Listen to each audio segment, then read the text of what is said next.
Bab 454. Sifat terlalu buruk. Sanos Song mengenakan setelan jas biru tua dengan kemeja putih di dalamnya dan sebuah dasi.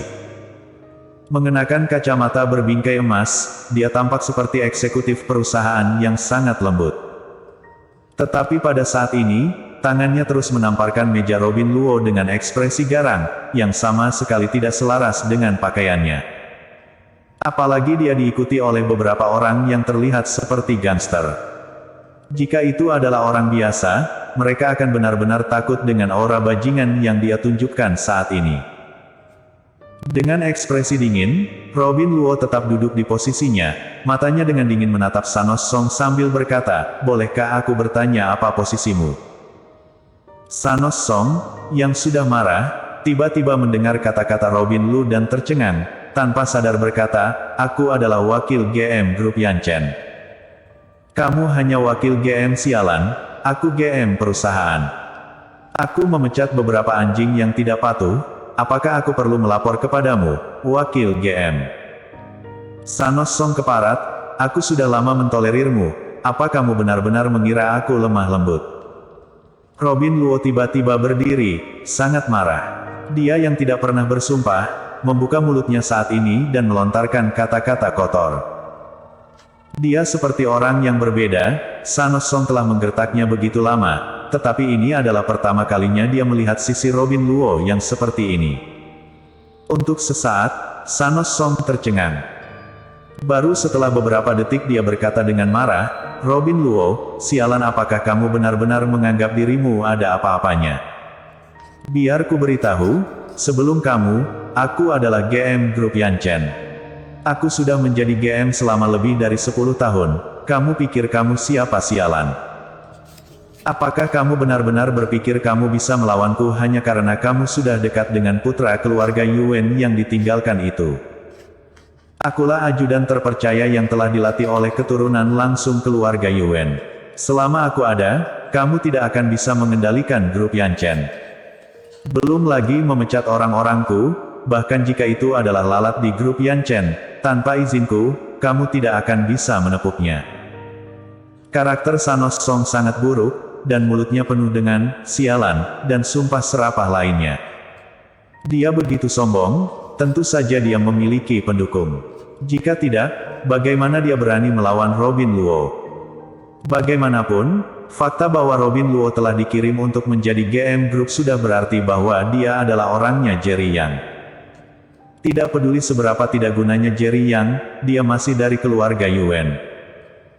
Dari awal hingga akhir, Jerry yang duduk di samping seolah-olah tidak ada yang salah, menyaksikan kesombongan Sanos Song. Dia ingin melihat sejauh mana ajudan terpercaya yang telah dilatih oleh keluarga Yuan ini bisa sombong. Robin Luo sangat marah sehingga tubuhnya gemetar. Dia adalah orang yang berpendidikan tinggi dan berbudaya, dan dia baru saja dipaksa untuk melontarkan beberapa kata kotor. Jika dia benar-benar harus melawan Sanos Song, yang memiliki banyak sumpah serapah, dia benar-benar bukan tandingannya.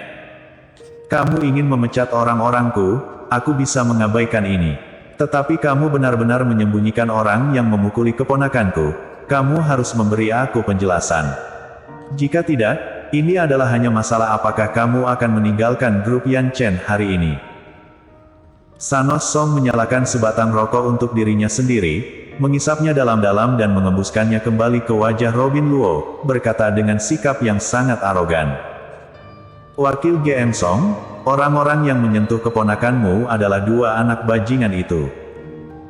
Tanpa menunggu Robin Luo mengatakan apapun, Kapten Keamanan di belakang Sanos Song tiba-tiba mengulurkan tangan dan menunjuk ke arah Jerry Yang dan Charles Ma dan berbicara. Baru kemudian Sanos Song menoleh untuk melihat Jerry Yang dan Charles Ma, tatapannya hanya melirik tubuh Charles Ma dengan santai sebelum mendarat di tubuh Jerry Yang. "Nak, keponakanku, dipukuli oleh kalian." Sanos Song membuka mulutnya dan bertanya, nadanya tenang, jauh lebih baik dibandingkan dengan sikapnya yang cerewet dan mendominasi saat menghadapi Robin Luo barusan.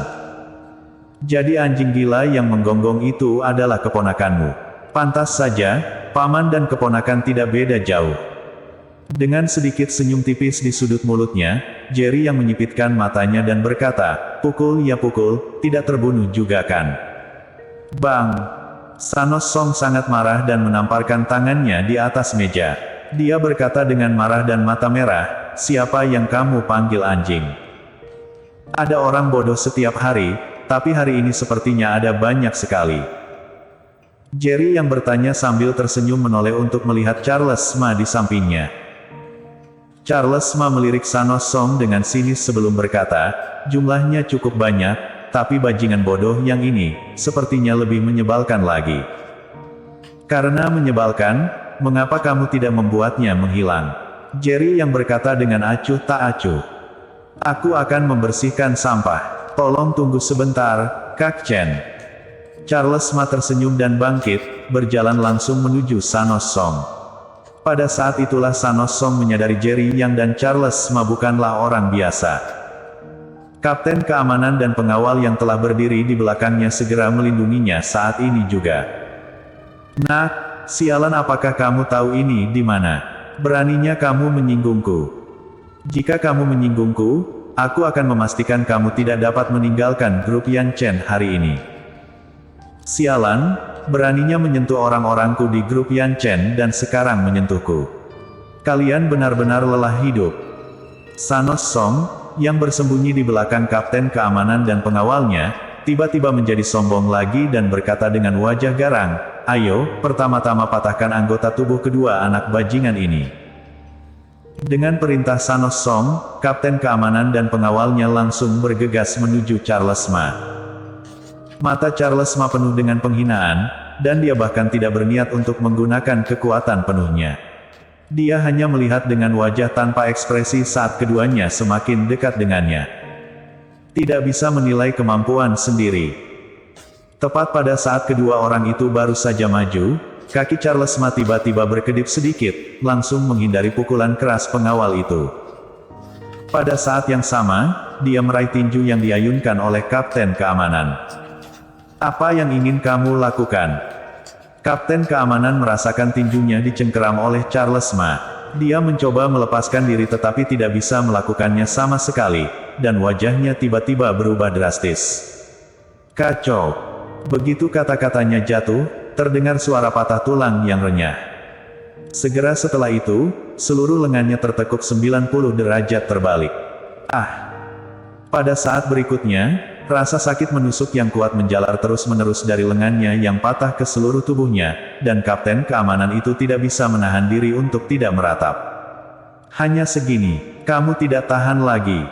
Charles Ma berkata dengan senyum menghina. Saat dia berbicara, dia sudah meraih lengan lain kapten keamanannya. "Kamu cari mati." Pada saat ini, pengawal yang baru saja gagal dalam serangannya kembali kesadar. Dia berbalik dan meninju dengan ganas, menghantam langsung ke arah pelipis Charles Ma. Charles Ma bertindak seolah-olah dia tidak merasakannya, sudut mulutnya sedikit terangkat, menunjukkan senyuman yang menyeramkan. Lalu dia meraih lengan kapten keamanan dan menariknya dengan keras. Boom! Kacau! Suara tinju yang tumpul, suara tulang patah. Suara tinju berasal dari pengawal Sanos Song, yang menghantamkan tinjunya ke lengan kapten keamanan. Suara tulang patah adalah suara lengan kapten keamanan yang patah karena tinjunya. Semuanya terjadi dalam sekejap, Sanos Song bahkan belum bereaksi terhadap apa yang terjadi.